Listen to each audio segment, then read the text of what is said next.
welcome to Ken Braithwaite, who is the author of the Wild Drover books, which are action-adventure historical novels set in the 1820s or so. So thank you for joining us for Local History Month. And what we'd like to do is just have a chat about where your books are set, when they're set, and how you go about the whole process of researching them. So would you like to tell us a little bit about your books and sort of when and where? It's the Drover Trails, isn't it? So it's sort of... Yes, it all started with Doreen and I going to see the children at the Lake District. We're on the A66 through Scotch Corner, and as we got to Bowes, Doreen said, my mum was born over there, and that was just wild countryside. And she said, great-grandfather was a drover. And that got me thinking, drovers. And it stuck in my mind that my late wife and I had been in Inverness, and she'd wanted to buy a tartan, and they wouldn't let her have one, because then she said to Rutherford, it turns out that they were the Border Reivers, and didn't want to know. She came out of there, strutting mad. And I bought her the book called The Steel Bonnets, which is the story of the Border Reivers. Briefly then, in 1602, James I came to the throne of England, and he came through this debatable land, and the robbing and thieving that was going on, he just sent the army in and wiped them out. And people like the late President Nixon and Armstrong, the first man on the moon, are proud that they were Border Reiver families. But, okay, once the Border Reivers had gone, the wild Scottish cattle that lived on nothing could be driven down into England and sold for profit. And because they were being walked, they grazed all the way and were fattening up. And that was the basis on which the drovers were founded, and which I took interest in and started reading. And there were 3 books I read, Gillie. The Drovers by K.J. Bonser, The Drove Roads of Scotland by Haldane, and The Droving in the Lakeland by Peter Roebuck. They're all really good books. They show how thousands of cattle were brought from Scotland and Ireland and wandered through the streets of Yarm and across the Hamilton High Road and dropped into York or eventually London. And there is what got me going. Did you choose which time period to focus on? It was purely by chance that I realised that in 1800, I was able to go to Brough and see buildings that were synonymous with 1800. That was the height of the droving tradition, which ended in 1835, when the trains came and steam ships came. So I caught it in 1820. The series of books starts in 1820. The next book, I am now decided to send the man to live in York. So that's why the next one's delayed. Doreen and I have been down to York, and we've researched where he could live and where his wife would open her dress shop. And we did on Friday, we went on the Drove Trail again to a place called Scotch Corner, which is just near the White Horse at Kilburn. I picked up a book called The Plot by Madeline Bunting.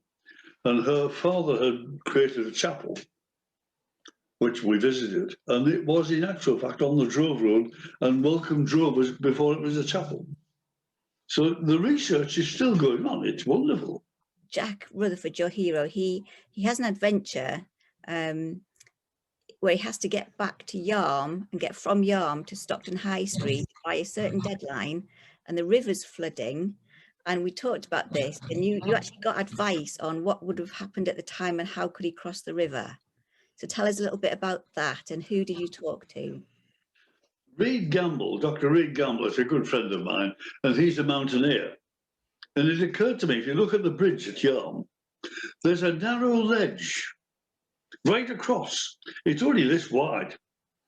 But if you were silly or bold, or me, you would be able to get hold of the parapet and climb right across the river without being seen. And in that particular item, Reed and I went down, and Reed scrambled halfway across and demonstrated how it could be done. Damn near went in, but it proved that it could happen. Then I had the problem of the weight of the satchel filled with coin. Then I realised that in 1797, pound notes were invented. So he stuffed his satchel with notes and scrambled across. And that was, I enjoyed that little part of it. It was quite good. People have said they were holding their breath to make sure he got across the river, yes. What he had to do was go to a solicitor's office in Silver Street. Was it Silver Street or Finkel Street in Stockton? Yes, I went into Newby's, the solicitors. Well, I phoned them and asked them if I could call in and look at their cellar. And they were very stuffy, is the word I think would use. So I thought, Lloyd. So I went down to Finkel Street. Yeah, that's it, Finkel Street. And there was a cafe there called The Man's Died Since. And I went in and asked her a few questions. He said, yeah, we've got a huge cellar. And he described everything perfectly. So I could build into the book the research I'd done to show that this cellar was filled with water, and a man could be thrown in and left there overnight, and he cooled his heels a bit, yes. Daft little research like that.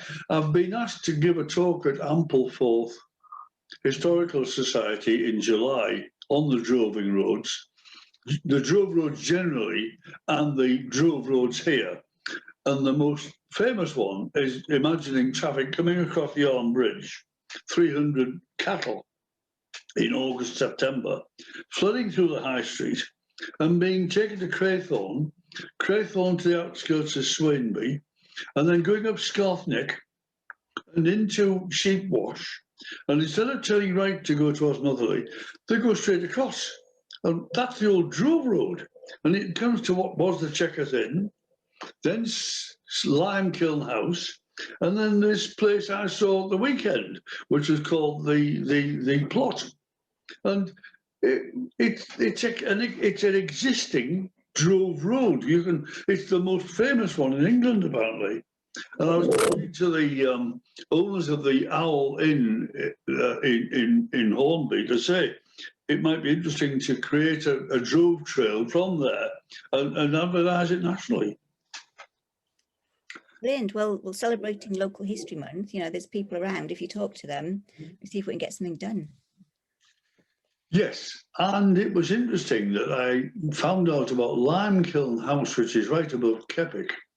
I went to see Doris Atkinson, who we bought our old house from. She's on oxygen at the moment. She's not very well, and she describes an 8-year-old girl going down into a huge deep cellar, and all the barrels of beer there. And the landlord on one occasion had so many Scotsmen in, couldn't get rid of them. He'd filled 2 pails with beer and put them in front of the Scotsman and said, sup that, and when you've supped it, go to bed. I'm going to bed now. And that was a nice little memory that she remembered, yeah. Anecdotal. So going back to your research, because when we first started working on your first book together, you had pages and pages of maps and notes, and you were working out the time and the distance it would take. So your main character, when he travels from York across to, you knew exactly how long it would take, when they would need to stop, and you'd worked out all those distances. Do you think it's important when you write historical fiction to get all of those details absolutely spot on accurate? Mr. Google's a big help. It is a fact that you can work out the distances on Google. Then you use, I think 10 miles a day was the most, an average speed for cattle for 5 days a week. So you could reckon they would do 50 miles in a week. They might do a bit more, but work on 50 miles. So you could work out where they have to stop. And in some of the research, it showed that the cattle drovers were welcomed on a Sunday when it was their day off. They were dragged into church, and they had to tell everybody from the from the lectern all the news that they'd picked up on the way, because villages were so enclosed there was no news from outside, and they were the equivalent of newspapers now. Yes. And money, currency, we talked a lot about currency, because the buying and the selling of the cattle, you actually researched how much that would actually be at the time. Yes, Mr. Google. Average prices in about 1820, you could buy cattle for £8 in old money, and that's a fun converting that. And then you go and sell it for £12. You've made on 300 cattle 1,200 quid, but you've got huge expenses. And strangely, one of the expenses were your dogs, because each drover had 12 dogs with him. And the dogs, when they got to the destination, be it London or York or whatever, the man bought a horse to go home on, or was wise and got in the stagecoach to stop being robbed, because he carried on the money. And the dogs were told to go home. And Dorothy Wordsworth saw packs of dogs running along, and it was explained to him that the drovers, when they stopped overnight, paid twice for the dogs. Once on the way down, and the dogs stopped for a feed on the way back and knew where to go. So, and when the man got home, the dogs were waiting for him. That's the interesting part, isn't it? The research, as you doubtless found many times, that research is absolutely fun, and it can lead you into strange avenues. One of the amazing things about your books is that you don't just read about these places in books or on Google. You actually go there. Because I know you went up to Dumfries, and I've been to Dumfries, and I've been to Kirkcudbright. I've been to Saint-Omer in France. I've been to Dunkirk, and I've been to Gravelines in France. I've been to Sudbury in Suffolk. It's great. And I'm sure you've found the same thing. If people say, what are you here for? And you tell them you're an author, it transforms their thinking. Oh, come in. How many would you like tea or coffee? You're instantly in Sudbury. The man, the butcher, left his market stall and came in for tea and morning breakfast with me. We sat and had breakfast, and for half an hour he told me all about the droving trade in Sudbury, where the farmers used to sit in a window in a pub, and as the cattle went by, they'd send a man out to buy it. It's rich history, it's rich information that you just can't get anywhere else. So you're sort of a writer that helps you give your characters much more life to them. I think, yes. And I now see from my first book how thin it was. The second book was a slight improvement. The reason I'm so slow on this third book, I wanted to be much more intense and more investigating and describing the clothing they're wearing and that kind of thing. And I should tell you that his wife, Giselle, the hero, she's a French, she's into clothing in a big way. She's about to open a dress shop in Kirby Stephen, and I shifted that to York. And she's made him a yellow coat. And he hates it. 3/4 coat. He hates it. And he gets called out. His prize bull is being demanded from him with menaces. So he puts the coat on to meet the people with the bull, and they all get killed. The man's son is a rifleman, and he's on the hills waiting to shoot our man. But our man puts his yellow coat on his man's father and pushes him out the door, shoots him. Get rid of this bloody awful coat. Oh, there we go. Yes, that's actually, I've got that bit written now. I haven't had it past my Doreen yet. Yes. This is one of the reasons I really love working with you on these books, is that you can tell that you enjoy it.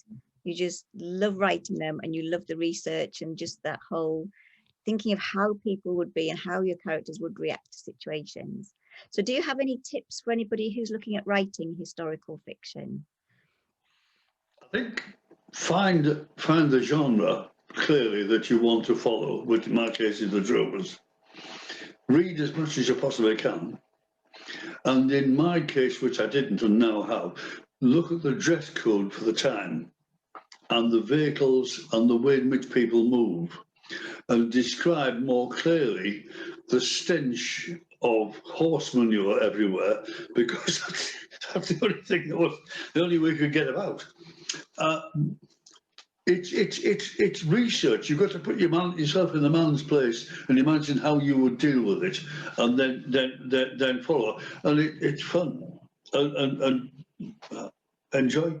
So, and meet somebody like yourselves who'll make it work. Yes, because without your input, it doesn't happen. You should bear that in mind.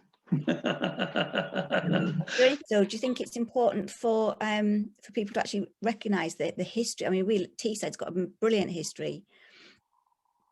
I think I'll go back to this book I've just been reading, The Plot by Madeline Bunting. Her father was at Ampleforth. He got very much into the Catholic faith, and he built this chapel, and he built a hut, and it was part of his wife's life dedication.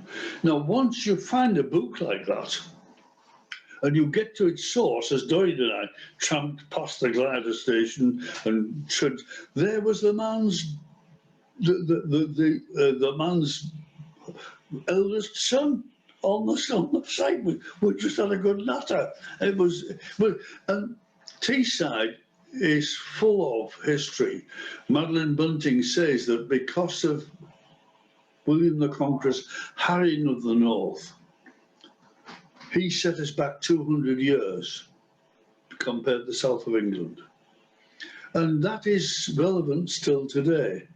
And we're just starting to see a resurgence of the northeast and the north of England, where it may well recover from those days and can be traced back to that very time when we were set back for 200 years by the devastation that was caused by William.